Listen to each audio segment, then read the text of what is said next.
what's going on? It's your girl T.I.E here, which stands together Individual Entertainment, T.I.E. Alright, today is October 12th, which means we are getting into the last day of the 12 days of Halloween. And we are getting into our second chapter of number 30 of the Magic Treehouse series, Haunted Castle on Hallows Eve. So let's get into the 12 days of Halloween first. So let's see what number 12 brings. On the 12th day of Halloween was showed up at my door. 12 devils plotting, 11 vampires grinning, 10 werewolves howling, 9 witches cackling, 8 black cats hissing, 7 spiders crawling, 6 ghosts spooking, 5 bags of candy, 4 scary costumes, 3 jack-o'-lanterns, 2 stone scarecrows, and 1 very eager trick-or-treater.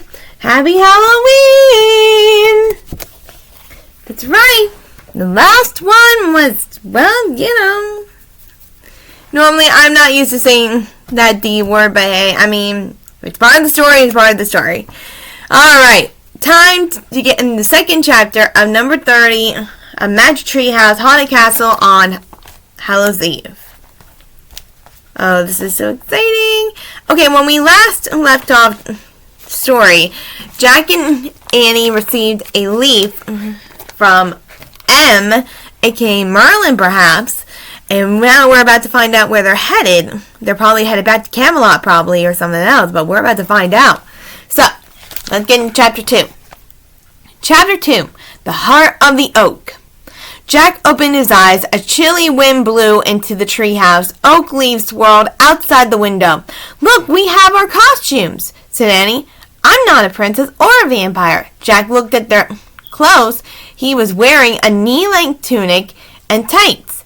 Annie was wearing a long dress with an apron. "Camelot costumes," Jack said softly. They looked out the window together. They were high in a huge oak tree in a thick forest. The afternoon sun was low in the autumn sky. "So what do we do now?" said Jack. "The invitation says we're supposed to meet Merlin in the heart of the oak," said Annie. "Yeah, but what does that mean?" said Jack, scowling. "The heart of the oak? Let's go down and try to figure it out," said Annie. She carefully placed their invitation in the corner of the treehouse. Then she and Jack climbed down the rope ladder. They stepped onto the leafy ground in the fading daylight. They began circling the base of the giant oak. They walked all the way around until they came to the rope ladder again. "We're back where we started," said Jack. "We never found the heart." "Wait a minute," said Annie. "What's that?" She pointed to a long thin crack in the bark of the tree trunk. A silver light seemed to be coming from the crack. Jack touched the bark around the light. He pushed the crack, got bigger. "It's a secret door," said Jack. He pushed harder. Creak! A tall, narrow door swung into the tree lights, streamed from inside. "We found it," whispered Annie. "The heart of the oak." Jack nodded. "Let's go in," said Annie. They slipped through the narrow doorway into the bright glow of the tree trunk. See that? It's a secret door. How interesting is that? Jack couldn't believe his eyes. The round room was lit with hundreds of candles. Shadows danced on the curved brown walls. "This is impossible," thought Jack. The heart of the oak seemed much bigger than the tree itself. "Welcome," said a deep, whispery voice. They turned around and saw an old man sitting in a carved wooden chair. He had a long white beard and wore a red cloak. "Hi, Merlin," said Annie. "Hello, Annie." "Hello, Jack. It's good to see you again," the magician said. "I am grateful for the help you gave us on Christmas Eve in Camelot. Now Morgan and I believe you might be able to help us again." "We'd love to," said Annie. "The whole future of our kingdom depends upon your success," said Merlin. "Are you sure you want us?" Jack asked. "I mean, we're just kids." "You have passed many tests for Morgan," said Merlin. "Are you a master librarian and magicians of everyday magic?" Jack nodded. "Yes, we are," he said. "Good. You will need all your skills on this mission, said Merlin. You will also need a helper and a guide from our world, the world of magic and legend. Are you coming with us? Asked Annie. No, the magician said. Your guide shall be much younger than I. He is in my library now. Yesterday he brought me some books I requested from Morgan's library. Merlin rose from the chair. Come, he said, leading them to a door in the curved wall. He opened it and stepped into another room. Jack and Annie followed. The musty room was filled with scrolls and ancient-looking books. Sitting on the floor was a boy, about 11 or 12 years old. He was reading by the light of a lantern. Your helper and guide, Merlin said to Jack and Annie. The boy looked up. He had a friendly, freckled face and dark, twinkled eyes. He broke into a big grin. Arthur! He said. Teddy! Cried Annie. Jack couldn't believe it. Their helper was a young sorcerer who was training as Morgan's apprentice. Merlin, for once, looked surprised. You already know each other, he asked. Yes, we met a while ago when I accidentally changed myself into a dog, said Teddy. Morgan wanted to teach Teddy a lesson, explained Annie. So she sent him with us on 4 treehouse journeys before she changed him back into a boy.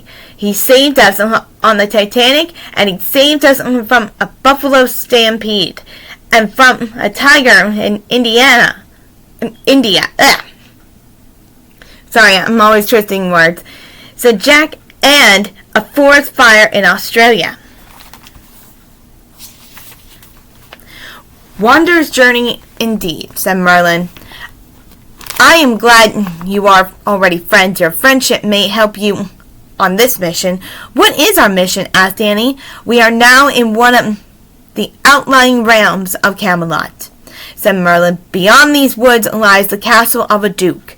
Merlin leaned forward as if he were about to tell them something really scary. It will be your mission, he said, to bring order to the duke's castle.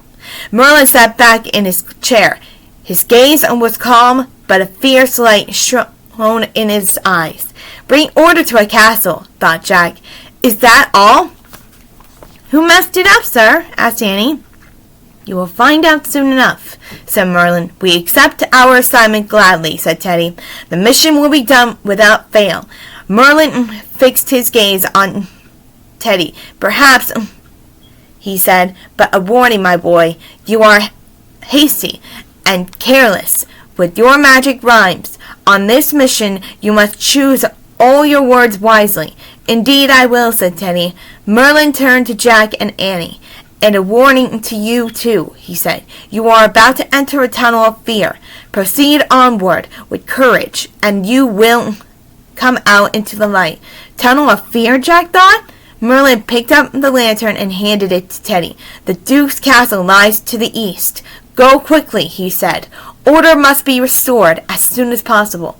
Teddy nodded at Merlin. Then he turned to Jack and Annie. To the Duke Castle, he said, and he led them out of the heart of the oak. Alright, so that's chapter 2 of the Magic Tree House number 30. As you can tell, they're back in Camelot, but this time they have to restore order from a duke. But what kind of duke are we talking here? Is he a good duke? Is he an evil duke? And they met Teddy once again. Oh my god, and this time we get to see him as human.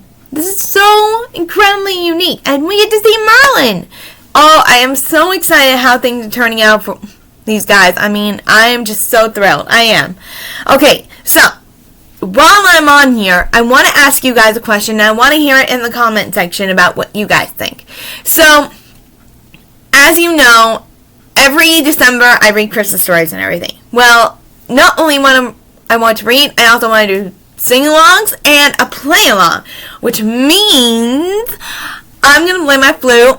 That's right, I'm a flute player, and I used to be in the band 12 years ago. That was my last year of high school, merging that back in 2011, but I bought a new flute, and I want to see what you guys think about me doing a flute play along of Christmas songs and everything. I haven't really decided what songs I'm going to do, but I want to hear in the comment section about what you guys want me to read. I want you guys to tell me in the comment section about what songs you want me to sing along. I want you guys to tell me, like, I just want to hear you guys out, like, what is it that you want me to do for Christmas. So, in the meantime, this is T.I.E saying, Happy Halloween! Bye!